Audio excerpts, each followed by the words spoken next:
Tough, also known as Jit or Tony or Hey You Behind the Bushes. I've been friends with Rohit since the first week of year 7, so that would be more than 17 years now. I've been 29, that's almost 2/3 of my life. So I don't think I could ever properly articulate the depth or nature of our friendship. And on the surface of it, it can seem like a very love-hate relationship. He loves me, I hate him. We argue, we shout, we make fun of each other. Generally, we do everything in our power to make people around us uncomfortable and awkward. But I suppose that's because there's just an intrinsic understanding between us that whatever happens, we're just two peas in a pod, as thick as thieves and pretty much as close can be.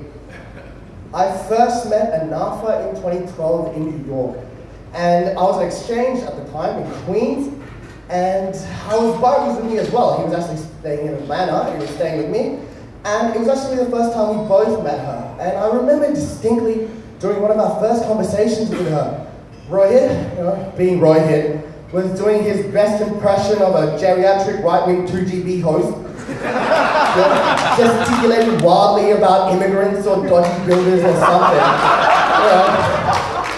And Bart and I just looked at each other with an exasperated look, as we tend to do when Rohit's on a roll, non-verbally communicating the same thought and just rolling our eyes. Who is this girl and why the hell is she with Rohit? My first impression of Annie was a sweet, shy girl who wasn't the most confident person in the world, but someone who also had a great spirit, dogged determination, and as I found out over time, perhaps most importantly, a magnificent sense of humor. I remember the first time I met Rohit in high school, in the year 2000, I was talking to the only other person I knew at Waltham Hills. And he just came up to me and interrupted me while I was having a conversation, and then he asked me, "Hey, are you Hindu?"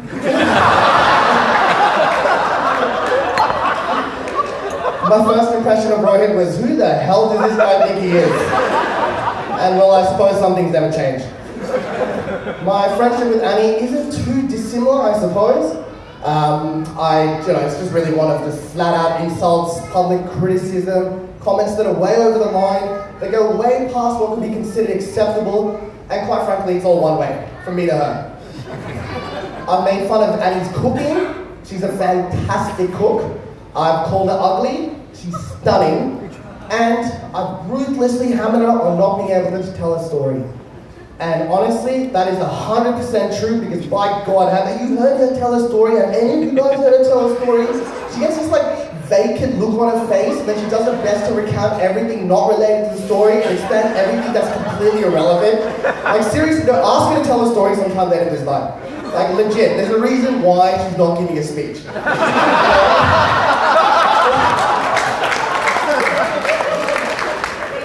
But I digress. If I had to sum up Rohnafa in one word, I don't think it could be anything other than inspirational. She's an inspiration not to just those around her, but to anyone who's faced any kind of adversity. I can honestly say that if I had a daughter, in the future, I would hope that she turns out 100% just like Rohnafa.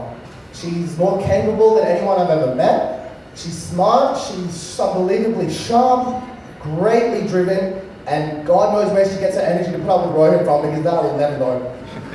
I've seen her effortlessly manage a household, look after herself and everyone else, succeed in her studies and in her career, all the while finding time to slam Rohit with a few sarcastic jibes in between. I don't think I've ever laughed as hard as when Rohnafa told me that being with Rohit made her feel like a single mom.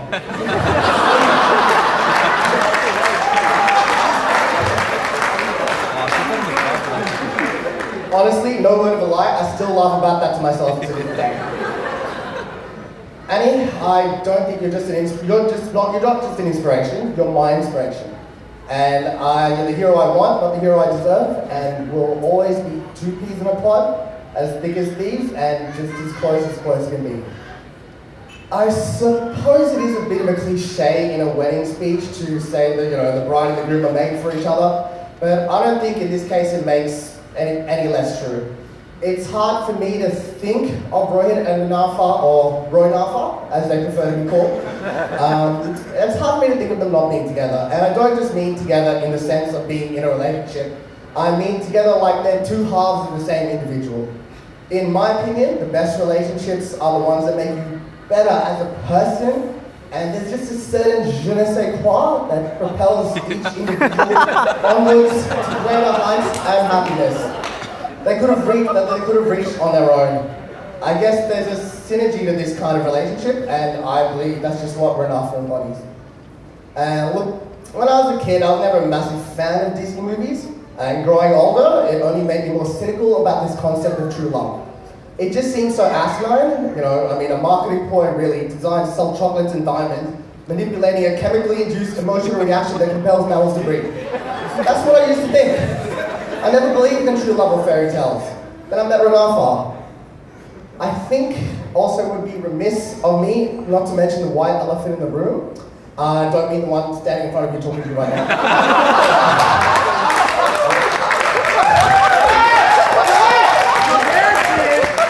Rohnafa, it is sad that your parents aren't here tonight, but I don't think it's sad for the reason you might think. I'm sure we've all heard the saying, blood is thicker than water, which is supposed to imply that bonds of blood relative supersedes all. Well, that's actually not what it's implying. The full idiom goes like this: blood is thicker than water, but the bond of the covenant is thicker than the water of the womb, which refers to the blood being spilled by soldiers on the battlefield and the bonds that form between them.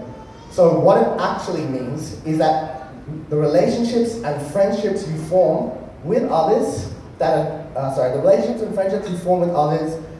tested by difficult times and adversity, those are the strongest and most valuable of all. After all, isn't that what a family is? Being there for each other, walking together through the valley of the shadow of death, so by journey's end you fear no evil. Being through thick and thin, for better or for worse, for richer or for poorer, in sickness and in health, and until death do we part. That's what family means to me, but it's also wrong to say that your family isn't here. Because they are here. Everyone in this room is your family, legally, officially, and most importantly, in bond.